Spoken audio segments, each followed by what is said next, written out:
নমস্কাৰ সকলোকে সকলো ভালে আছে নিশ্চয় জিন্টি ডেইলি ব্লগৰ আনটা ভিডিঅ'লৈ আপোনালোকক স্বাগতম জনাইছোঁ আজি বনাব লৈছোঁ নাৰিকলৰ লাড়ু আহকচোন আজি লাড়ুখিনি কেনেদৰে বনালোঁ আপোনালোকক দেখুৱাওঁ প্ৰথমতে দুটা নাৰিকল মিক্সিত দি ল'লোঁ এতিয়া ডাঙৰ বাটি এটাত এবাটি চেনি লৈছোঁ আৰু চেনিখিনি নাৰিকল ৰুকাখিনিত মিহলাই ভালদৰে সানি লৈছোঁ এনেদৰে সানি ল'লে নাৰিকলখিনি ভাজিবলৈ সুবিধা হয়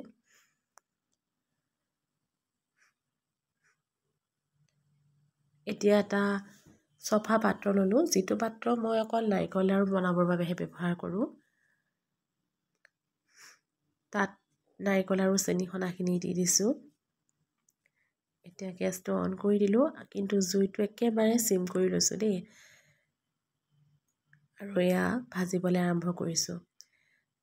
প্ৰায় 45 মিনিট বা আধা ঘণ্টা সময় ভাজিব লাগিব যিহেতু গেছটো একেবাৰে সিম কৰি লৈছোঁ নহ'লে আকৌ নাৰিকলখিনি ৰঙা পৰিব পাৰে যেহেতু ইয়াত চেনি দিয়া আছে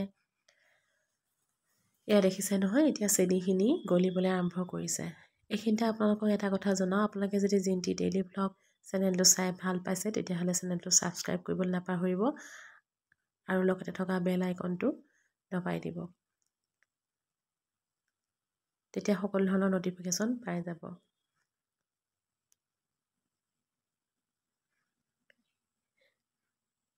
এতিয়া মই ইয়াত আৰু এটা বস্তু দিম ইলাচি গুড়ি মই 3টা ইলাচি পিচি লৈছিলোঁ ইলাচি গুড়ি দিয়াৰ কাৰণটো হৈছে গোন্ধটো ধুনীয়া হ'বৰ কাৰণে ইলাচি গুড়ি দিয়া হয় বহুতে হয়তো জানেই এতিয়া অলপ সময় আৰু ভাজিব লাগিব এয়া শুকাইছেগৈ আৰু চেনি পানীটো এতিয়া ইয়াত দি দিলোঁ আধা বাটি চিচাৰৰ বাটি এটাত আধা বাটি পাউডাৰ গাখীৰ এইটো সম্পূৰ্ণ অপশ্যনেল হয় আপোনালোকে দিবও পাৰে নিদিব পাৰে কিন্তু মই পাউডাৰ গাখীৰ দিলে